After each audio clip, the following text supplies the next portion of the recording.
Good day, everyone. Good day, everyone. My name is Temi Longe, and I'm currently residing in the UK. And I'm currently making this video about living the UK. A lot of people are living the UK, living in Canada, and living this Western world. Why are they living? There is a reason why they are leaving their country of residence. So, in my own opinion, I have actually left the UK about twice, and I came back. I traveled to a country, and when my money actually finished, I came back. So a lot of people are also leaving the UK or planning of leaving the UK. So leaving the UK or living wherever you're residing is a good thing. That means, to me, that signifies growth. You're looking for development. You're not looking to actually just be on a salary and just do the same thing all over and all over again. So there are actually two types of people. There are some people that actually like repetition, and there are also some people that love to see the other side of the world and learn as much as possible. Some people love, change. People love change so much, and they find it difficult to stay in a place when they've learned enough of the place. So I really think it's a good thing to leave, to leave a country and go to another country.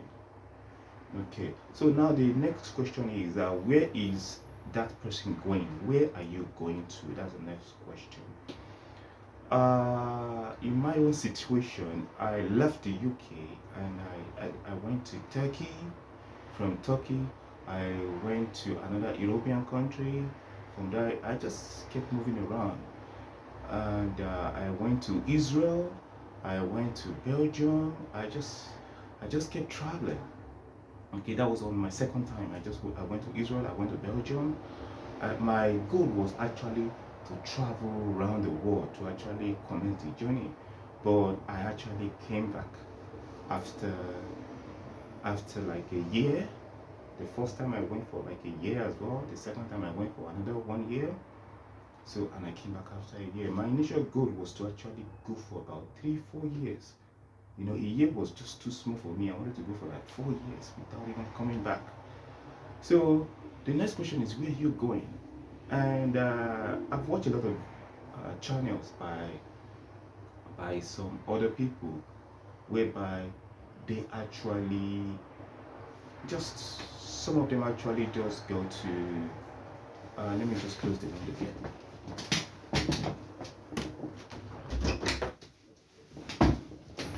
Yeah. So some people actually go to some people go to United States of America, some people go to Italy, mostly some people choose Europe or just choose the northern part of Africa, or they choose South America, so which is also good as well. So in my own opinion, I would actually advise that wherever you're going to, do a little bit of research of the place. Okay, you want to do a research on the livability of that place, the attitude of those people. Are they actually open? Where you're going, they have to be open. Like, for instance, Turkey. Turkey is a very open society. Yeah, being a Muslim society, I was astounded by how open they are. Very open set of people. When I'm walking on the street as a black person, nobody disturbs me. I might have a little bit of stairs in the market or in a crowded area, but nobody actually keeps looking at me as a black person. Nobody. I could come out at 1 a.m. in the night and nobody looks at me. Okay, the only thing about Turkey you have to be careful about is that when you're actually in Istanbul and you actually go into a club, be very careful. That's the only thing I say about Turkey. As a foreigner, you go to a club, you order a drink, you might get a bill of $1,000. It happened to a lot of people. Some people actually came to Turkey, they went into a club, they had to leave Turkey in about the third day. The third day or the fourth day, they had to leave and go back because their money ran out. Whereas you could have stayed for like 3 months with that money. You really could have stayed for 3 months. or just going to a club, you ended up leaving after 2 or 3, even that same day. You went for a drink, and the police will actually not look at you. Nobody, you're in a club and you just order a drink and they bring you a bill of let's say 1,000. I think that's the price they normally give a lot of people. And what are you gonna do? They, you say you don't have money for it. They say they're gonna walk you up to the ATM. They're gonna walk you up to the ATM. There's nothing you're gonna do, and there's about 3 security guards around you. Nobody's looking at you. Everybody's doing their own thing. You will feel scared in a country that is not yours. Even to make it worse, a police might actually be around there, and the police will not. You will just say, "Excuse me, sir," you know, try to get the attention of police. The police will not. The police knows what's going on. They won't look at you. So never do that. Never go into a club in Turkey. There was an instance whereby, I knew about this scam. I think I've researched it. Funny enough, I researched it. So I had it in my mind, but I didn't make up my mind that I won't go into a club. But I had it subconsciously that I should not go into a club because of the research I did.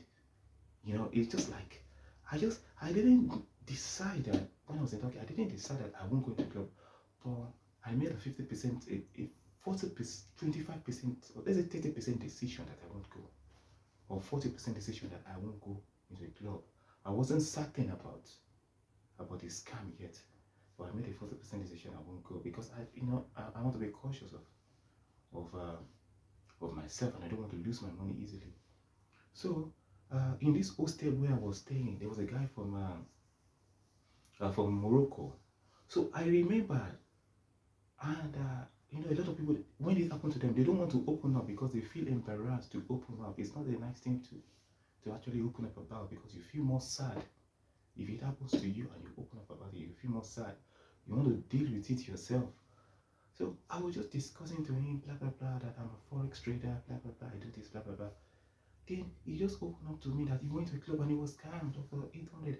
So in my mind, I was like, no, it can't happen. That maybe he's trying to lie to me.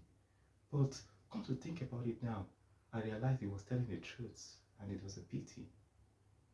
He was actually planning to actually leave and go back to Turkey.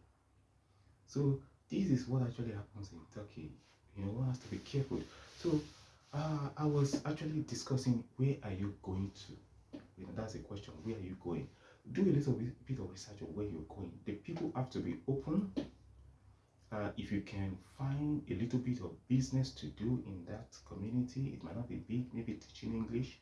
Like in Turkey, you can teach English. That's a plus. And if they're not speaking English, that means there is 80 or 70 or 60% likely chance that you could actually teach English in that country. At least you could make something. Okay, so another thing, I think the third thing, just in case you run out of money, would be if the flight is actually cheap. So for instance, if you're coming from the UK and let's say it's Turkey, you decide you want to go, okay, from Turkey to UK is so cheap, you could easily get a return ticket from Turkey to UK. So in case you actually run out of money, you could just get at least $50 or $100 and fly back to UK. So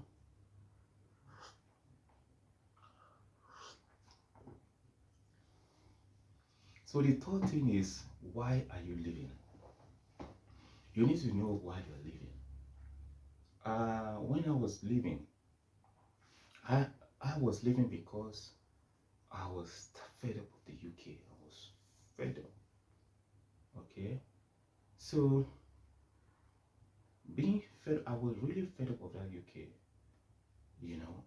And so you need to know why you're living the UK. You understand? And you must have made up your mind that you will not return to the UK, or let's say you're in the Western world, you could actually decide, okay, if I am actually coming back, maybe I could go back to Australia. You could go to another Western world country. Maybe I could go to the United States of America. You could go to New York because New York is actually cheap as well. You could get $200 to New York.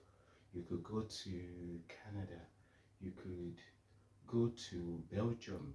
Belgium to me looks like a very open society in Europe. You know, Belgium is very open. Netherlands is not. It's a good country, but it's not really open. You know, open ideas. You go to Germany. Germany has a bit of open economy and open people. You know, Poland is Poland as a people. Poland is a very good example. Poland as a people are very open. When you talk, you could meet a Polish person on the street, and you could just ask for a direction from a Polish person, and the Polish person will tell you all about himself, all about his father, all about his mom, all about his children, about everything. That's a very good place to go. You know, you could go to, I think Estonia is quite open as well as a society, maybe not as a people. You know, so Israel is also good. When I went to Israel, Israel is very good economically and it's quite open as a people as well. So you know, you know why you're leaving the UK. So also know if there is hope for wherever you're living from. Is there hope? You need to know if there's hope. Okay. So for myself, the UK, is there hope for the UK? That's a good question. That's an honest question. Economically, I would say no. There is no hope for the UK economically. Maybe as a people, they might realize one day and decide that, okay, you know, we are not really open as a people and we want to be open. But I think they really need to see the negative side of what they've done, you know, as a people before they can really decide to be open. Because I would say no. There is no hope for the UK and there is no hope for the people as well to realize their mistakes. Okay? Because it's very good for a people to be open. If the people are open, the economy will be open. This is, I don't really know why I'm saying this, but I think really it is the key to have a very good society, you know. United States of America, they are very, they are lazy in a way. If you look at them, they are hardworking, you know, but in the ways of behavior, they're very open and very lazy. But that laziness is the key to they are very innovative. Okay, they don't want to work so hard. They are very, let us put it, they are very entrepreneurial. So because of being entrepreneurial, they are very innovative. They are very open to change. They are not so close to an idea. They are very open to ideas. Very open society. Okay, so the United States is a very open place. So basically, what am I trying to say? I think being open is a very good thing because ideas drives a nation, drives a community. Okay, and to be open, I think, is very key. To be able to see, okay, you evaluate 6 months. What have we done as a company? Okay, another 6 months. What have I done? Okay, another 6 months. What have we done? What do we need to change? You know, what can we learn from another society? What can we incorporate into my own business as a person? Okay, so at least to some degree, it is good to be open. So, is there hope for the UK? That's a question I actually started with. No, I don't think there's hope for the UK. Being a minority person, being a African descent who was born in the UK, in my own opinion, I've seen a lot of circumstances whereby I apply for jobs and they actually go to check me on LinkedIn and they don't call me back. You know, I don't really know why they say we should take the box of African. This is ridiculous.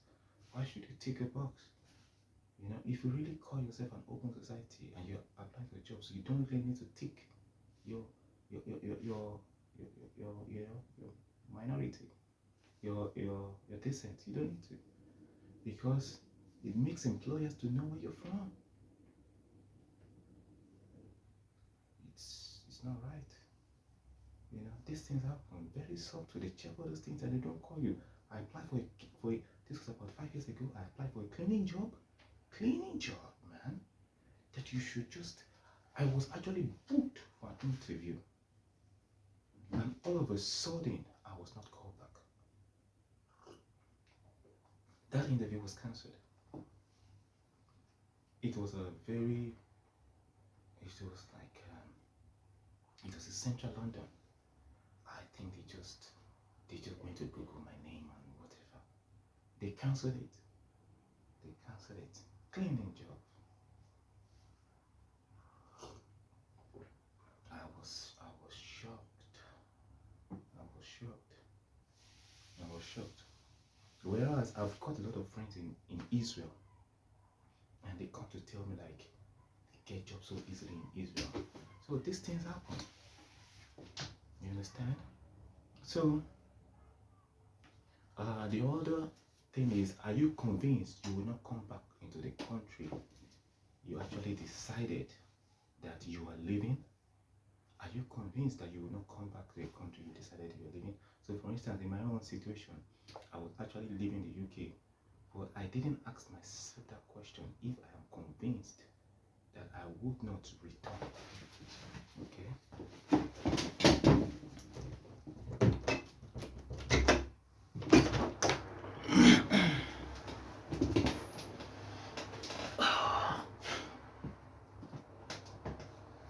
So I think to some extent I was a bit convinced that I would not return, you know, but I'm not certain sure, I'm not 100% sure if I was convinced that I would not return. Maybe I had it open. So what am I trying to say? I'm just talking, you know, being my first time making a video, I'm just saying whatever comes to my mind. I've been making videos, but I've decided I want to be consistent, to be telling stories about my travel and about what I'm doing. So it is necessary to be convinced, to make a decision, a very strong decision that you're not coming back. So that actually makes you to plan, to have a first plan, second plan, third plan of what exactly you're gonna do when you leave, you know, when you're in that country and things get hard. It is natural to think about what you've always been doing, you understand, and how things work, you understand. So that was in my own situation. I'm not trying to say for others, but in my own situation, I fell back to my other plan of what I was doing before I traveled when my money got finished. Okay, so it's good to actually have a list of things that one can actually do, you know, you can actually teach, you can actually look after animals, pets, you can actually look for like a care job. If you're a nurse, you can look for a nursing job. If you have an innovation about garbage collection, you could actually bring an ideas of how you can, from a Western world, you know, you go to a world that has no garbage collection. You can approach somebody and think of ways you can it's just bring an ideas, just bring your ideas. You can, for instance, you're living in an hostel, you can actually, you know, good people skills, you can actually volunteer as one of the assistants, to be, you know, as you can volunteer to as a receptionist in that hostel. You know, you could network with people you find in the hostel, and you could share your ideas about how to make money. A lot of people are very interested in making money. You know, you can network with people. It works. You know, Because when I was in studying in Turkey, a lot of people were ideas to hear my stories, but I was into Forex and people were not really interested in Forex. You can't force Forex on people. They really need to be convinced. So, show you if you're into network marketing, a lot of people are really open to joining network marketing, but you have to be patient. When you give them that idea, be patient, let them come back to you, give them your contact and your email, your Facebook and everything. Let them come back to you. They will really come back to you at some point. Say, oh, I've really decided about this business opportunity, can you sign me up? Okay, so you could really get leads from hostels. There are a lot of, I noticed, like, when I traveled, a world of opportunities opens up to me. You would actually see something that you can really do. You will really see something, and things actually, you could just tell yourself, I want to open up to the world. Let's say the money is about to run out. Tell God, pray to God and say, God, help me, and help comes. When I travel, help always comes my way, because I think your guardian angel actually works with you at that point, because I really think you let go. When you travel, you let go of your ideologies, of whatever you've known, and when you let go, a lot of opportunities happen when you let go of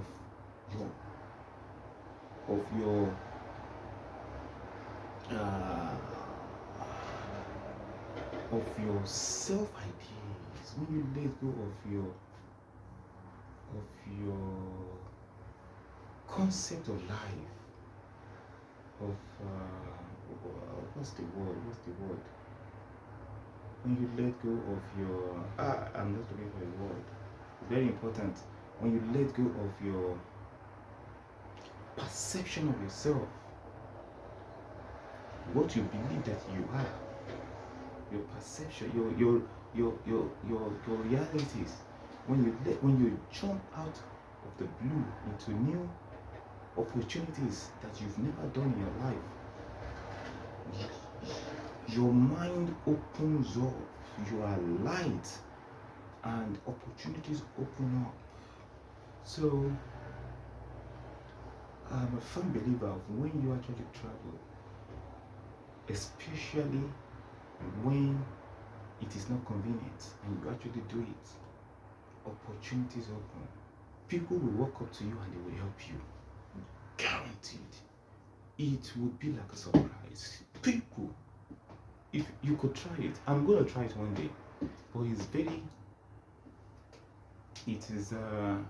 a lot of people don't actually try it. But if you travel with your last money, opportunities will open up. You won't suffer.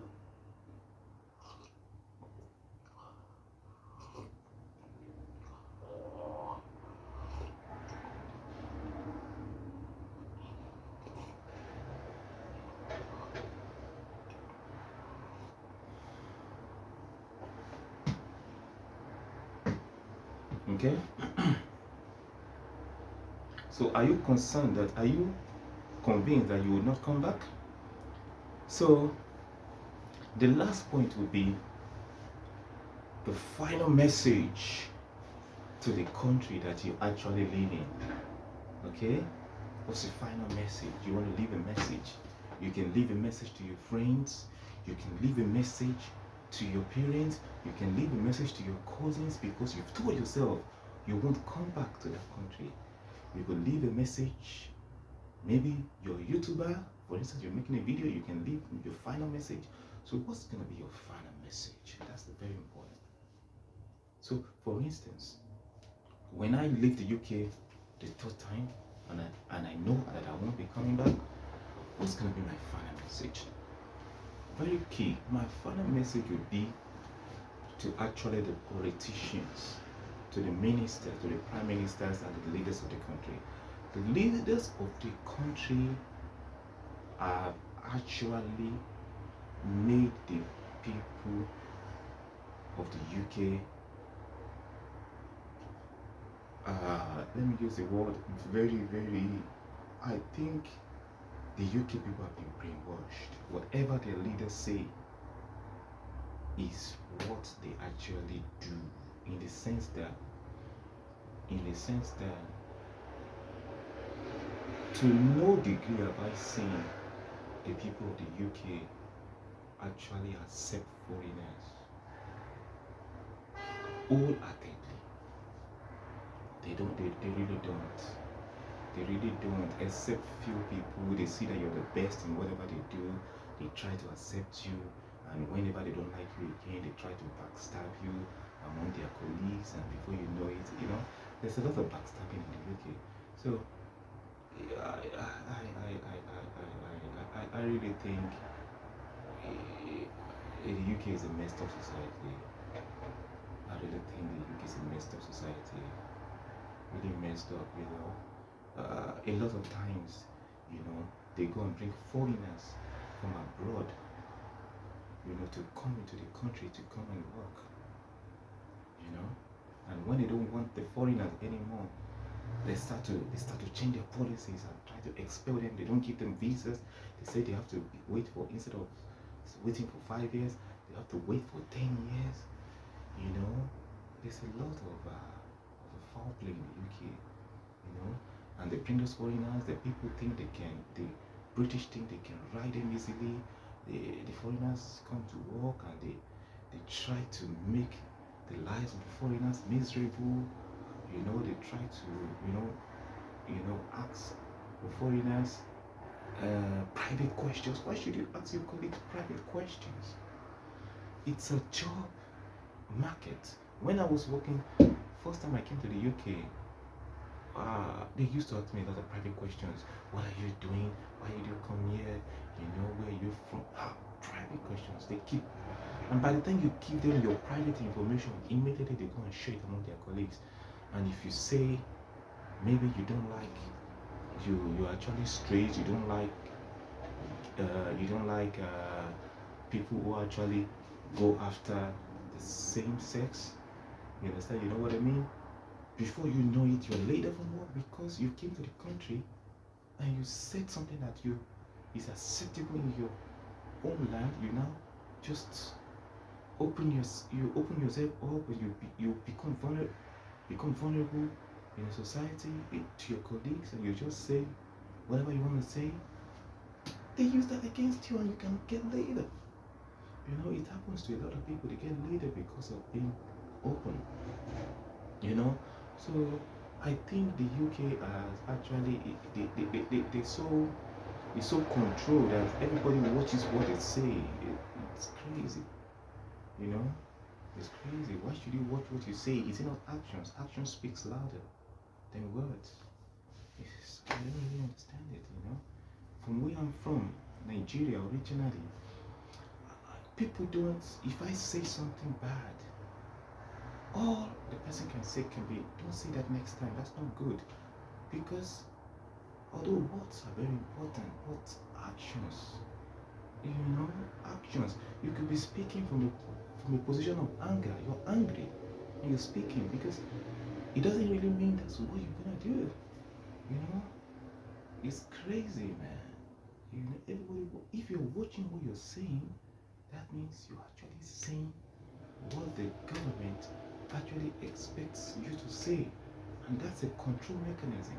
Everybody's controlled. This is my final message to the UK. It's a controlled society, really controlled. It's not that open. So I wish to see a UK where the politicians get themselves together and really make the people speak, what they actually want to say. And they don't just speak as a result of fear of what their colleagues are going to use against them. So this is my wish. That's my final message for the UK. Thanks for watching, and I hope you've loved this commentary and you subscribe to my channel. and stay blessed.